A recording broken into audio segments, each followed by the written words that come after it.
Bon, un grand salut des amis d'Ibiza et de toute la famille du Seigneur dans cette partie du globe. Et nous saluons tous nos amis de langue française au Maroc, en France, en Suisse, là où peut arriver cette humble parole. J'espère que ça servira pour vous édifier intérieurement. J'aimerais parler au sujet de rompre, casser l'encerclement. C'est quelque chose que nous vivons et nous sommes en train de vivre actuellement avec cette épidémie où nous sommes un peu confinés et obligés à rester à la maison. C'est un temps de nettoyage intérieur, on peut dire, et de réflexion, de réflexion. C'est un grand temps de changement. La parole est dans le livre de Jérémie, chapitre 18, qui parle de l'argile et le potier. La parole qui s'adressa à Jérémie de la part du Seigneur: Descends tout de suite chez le potier. C'est là que je te ferai entendre mes paroles. Je descendis chez le potier. Il était en train de travailler autour. Quand par un geste malheureux, le potier ratait l'objet qu'il confectionnait avec de l'argile et en refait un autre selon la technique d'un bon potier. Alors la parole du Seigneur s'adressa à moi: ne puis-je pas agir avec vous, gens d'Israël, à la manière de ce potier? Vous êtes dans ma main, comme l'argile dans la main du potier. Tantôt je décrète de déraciner, de renverser et de ruiner une nation ou un royaume, mais si cette nation se convertit du mal qui avait provoqué mon décret, je renonce au mal que je pensais lui faire. Tantôt je décrète de bâtir et de planter une nation ou un royaume. Donc c'est cette image du potier qui fait et refait une pièce, qui travaille l'argile, disons. Et j'aimerais vous dire que nous sommes dans un temps où il faut défaire des choses, où on est en train de, pas d'apprendre, de, de, de, de, de laisser de côté ce que nous avons appris pour apprendre des choses nouvelles. Non? C'est un temps de se débarrasser de certains bagages et d'avoir les outils corrects et la volonté bien placée afin que les choses nouvelles que Dieu est en train de produire dans l'humanité, par exemple la nature, est en train de vivre, est en train de s'exprimer actuellement avec l'arrêt de la contamination, de la pollution dans le monde. Il y a comme les poumons des forêts, de la nature, la mer, les animaux, les plantes, la végétation, les gens sont en train de euh, respirer d'une nouvelle façon. Malgré qu'on est confiné, nous sommes en train de nous sauver, on peut dire. Malheureusement, beaucoup de gens sont en train de perdre leur vie et nous sommes vraiment désolés pour les familles qui souffrent cette situation. Mais aujourd'hui, je veux amener une parole d'encouragement. Le Seigneur est le potier, nous sommes l'argile, il y a le tour, disons, pour travailler avec l'argile, et vous avez le four aussi, c'est ce qu'on voit dans la poterie. Dans la poterie. Alors, cette image, j'aimerais parler premièrement qu'il faut entendre, il faut obéir, et il faut être dans sa maison. La maison du Seigneur, c'est la communauté, c'est là où le Seigneur parle. Ça peut être dans ton intérieur, ça peut être avec les gens que tu aimes et ta communauté. Donc, la voix du Seigneur parle, la voix du Seigneur nous fait comprendre les choses. Mais il faut obéir le Seigneur. Il dit: lève-toi, Jérémie, lève-toi et va à la maison du potier, Et là-bas, je te ferai entendre mes paroles. C'est ce que Jérémie a fait. Une fois qu'il arrive là-bas, il voit la situation. La situation, il voit qu'il fait une pièce, le potier est en train de faire une pièce d'argile, un pot, et le pot se défait dans ses mains. C'est-à-dire, parfois, ça arrive. L'argile peut avoir une petite pierre, elle est trop molle ou trop dure. Bon, elle se casse. Le pot se casse dans les mains du potier. Et il reprend l'argile et il refait avec cette argile un nouveau pot en argile. Ça, c'est vraiment, ça parle. Ça me parle. Moi, je suis guide de tourisme et j'amène des groupes voir le potier en action et on voit ce show en direct. C'est impressionnant voir les mains du potier en train de travailler l'argile. C'est ce que le Seigneur fait avec nous. Nous sommes dans un temps où des choses ont été démolies, détruites, défaites, et Dieu est en train de refaire une nouvelle création, une nouvelle société, une nouvelle famille de Dieu. Il est en train de faire une nouvelle chose. Et c'est important que nous comprenions que le Seigneur est un Dieu de deuxième opportunité aussi. Pas seulement de la première, la deuxième aussi. C'est-à-dire on peut se faire restaurer, on peut changer de vie, on peut changer la façon de penser et on peut rentrer dans la pleine voie de la volonté du Seigneur. Et parfois on peut entendre des choses qui ne sont pas les correctes. Le Seigneur dit, les paroles que moi je vous parle sont esprit et vie. Jean chapitre 6. Et Saint Paul, Ephésiens 6, dit que la parole de Dieu est l'épée de l'esprit. Mais en 2 Timothée 4,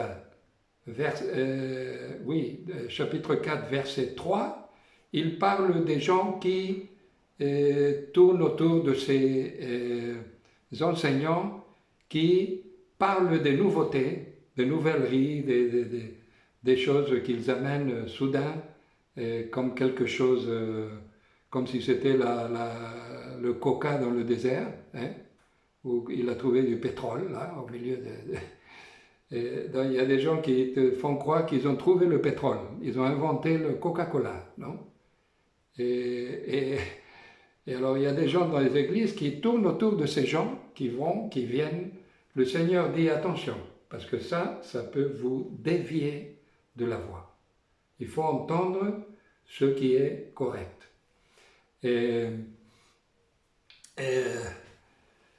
C'est vraiment impressionnant quand on voit ce qui s'est passé là avec l'argile et le potier.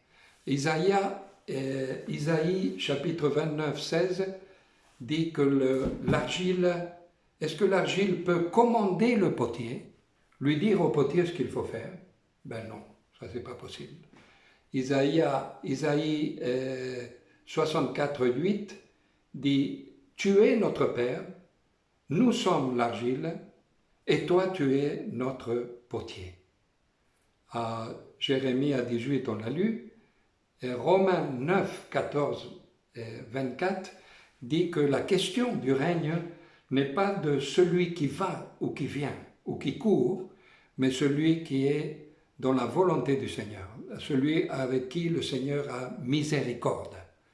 Et il dit que le Seigneur est un potier et il peut faire un vaisseau, il peut faire un pot qui sert pour sa gloire, pour une utilisation, et il peut faire des pots qui servent à un autre genre d'utilisation. Donc c'est lui qui domine, c'est lui le maître, c'est lui qui a tout sous son contrôle. Mais le Seigneur est en train de faire une nouvelle œuvre. Quelle est cette œuvre que le Seigneur est en train de faire? Car il a ses plans, c'est un architecte aussi le Seigneur, pas seulement un potier, et il cherche des gens qui vont former un mouvement frais, vraiment frais, fresh movement, un mouvement cool, on peut dire, non? Dans l'esprit, du Saint-Esprit. Il est en train de faire ça. Et il cherche les personnes qui ont été illuminées dans leur cœur, comme dit Éphésiens 1, 17, 18. C'est question de prière et d'action. La prière, on a parlé beaucoup, mais l'action, il faut voir en quoi ça consiste dans cette nouvelle œuvre. Alors le Seigneur va travailler avec des nouvelles personnes ou des personnes qui ont été renouvelées dans l'esprit. C'est très important. Des personnes illuminées dans leur cœur, et il va leur permettre de pouvoir discerner, avoir un discernement sur ces temps. C'est des gens aussi qui vont travailler et vont être favorables pour pousser les jeunes en avant, pour qu'ils prennent leur place. Et aussi, c'est des gens nouveaux qui vont être bénis par le Saint-Esprit et qui vont aller dans le chemin de la pureté. Ils vont chercher la pureté. Alors les gens purs, ils peuvent être dans l'église, ils peuvent être à l'extérieur, qui cherchent la pureté, ils vont se rencontrer. C'est des gens qui vont chercher ce qui fonctionne, ce qui est vraiment, ce qui vaut la peine, tout ce qui est bon, tout ce qui est honnête, tout ce qui est vraiment saint, la sainteté, la pureté. Et voilà, donc il y a aussi un héritage que nous avons à découvrir. Quelle est la paroisse de ces gens? C'est l'Espagne, la France, l'Angleterre, le Maroc, le bassin méditerranéen, c'est tous les endroits où on peut avoir des connexions. C'est notre paroisse. Et là où il y a des gens qui ont faim de Dieu, qui ont soif, c'est notre paroisse. C'est là qu'il faut y aller. On ne doit plus perdre de temps, car nous sommes dans les temps où l'Évangile doit être annoncé dans tout le monde avant la deuxième venue du Seigneur. Je pense qu'il y a une période dans l'histoire moderne où tous les endroits qui ne sont pas encore atteints vont être atteints. Je ne sais pas où vous habitez, moi j'habite dans une île, mais nous devons travailler dans le centre, le nord, l'est, une île voisine, donc les points les plus proches. Mais de là, il faut qu'on s'étale aussi vers toute la Méditerranée, tous les pays de la Méditerranée avec l'Évangile là.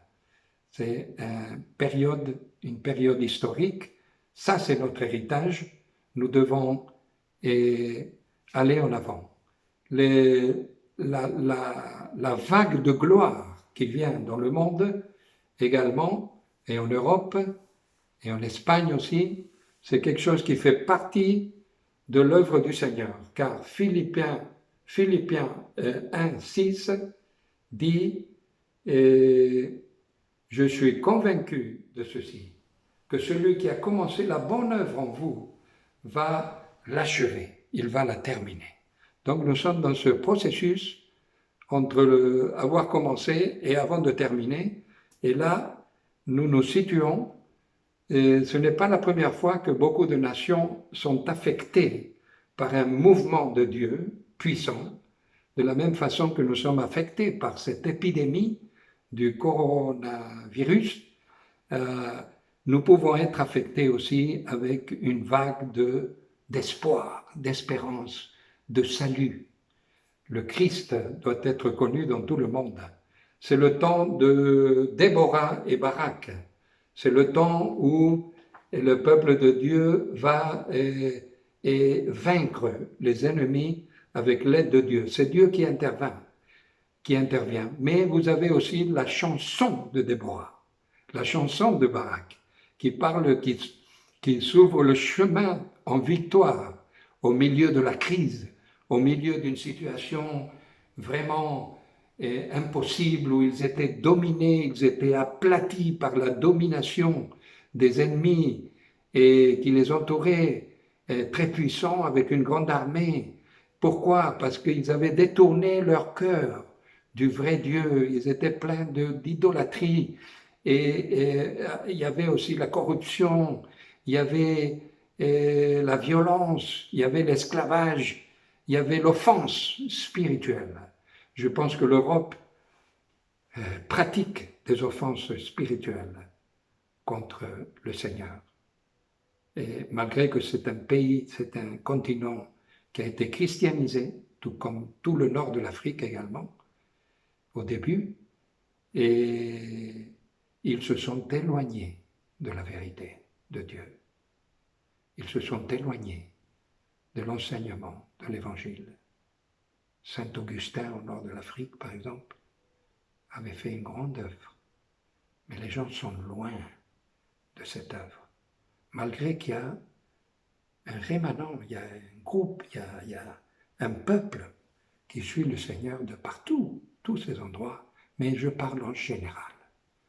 Les gens se sont éloignés. C'est pourquoi viennent toutes ces pressions, ces oppressions, comme à l'époque de Déborah et de Barak. Et c'est dans le chapitre 5 du livre des Juges. Mais si vous regardez le verset 31 de ce chapitre, vous lirez « Et la terre, le pays, eut la paix pendant 40 ans. » C'est ce qui arrive quand la présence du Seigneur, quand la vague de gloire du Seigneur et la nouvelle œuvre de Dieu est en action. Donc, cette vague de gloire inclut des nouvelles forces pour l'Église et les leaders de ces églises et les communautés qui vont être gérées par des gens pleins de l'Esprit. Le pacte du sang de Christ va les capaciter, il va les libérer de la peur et ils vont travailler pour la gloire du Seigneur et se maintenir et ouvrir le chemin de la foi en Christ. Des forces pour accomplir la mission. Depuis l'endroit où vous êtes, si on est en Espagne, en Espagne, si on est au Maroc, au Maroc, si on est en Alger, en Alger, si on est en France, en France, si on est là où on est, ça peut être la Guadeloupe, ça peut être un endroit où on parle français, n'importe où. Moi je suis espagnol, je dis bon, de l'Espagne, mais d'autres peuvent le faire depuis la France, aussi le sud de l'Europe et le nord de l'Afrique, le bassin méditerranéen, même au Moyen-Orient. Tout ça ont des points très très communs, très communs. Ils ont des connexions vraiment impressionnantes. Et je pense qu'il y a une mission apostolique dans les nations qui parlent l'espagnol, le français, francophone, qui va vraiment s'étaler dans le monde en ce temps-là. Le monde anglo-saxon vraiment a fait une œuvre extraordinaire, hein? C'est partout, mais je pense que c'est un temps aussi où les hispanos, les hispaniques, les espagnols, de l'Espagne, de la France, les pays francophones, comme le Maroc, l'Algérie, la Tunisie, etc., ça va vraiment pousser en avant, et il va y avoir une grande œuvre apostolique. On peut retenir cet effet, mais la volonté de Dieu va s'accomplir. Merci pour écouter, j'espère que le Seigneur va te bénir. Seigneur, je prie pour mes frères et sœurs afin que tu les aides à aller en avant en ce temps-là de crise. Bénis les familles qui sont en souffrance. Bénis ceux qui ont des situations impossibles. Lève tous ces obstacles et amène ta présence, ta gloire au milieu de ces situations et que ton Saint-Esprit puisse faire son œuvre en ce temps-là. Merci Seigneur, au nom de Jésus-Christ, notre Sauveur. Amen. Amen.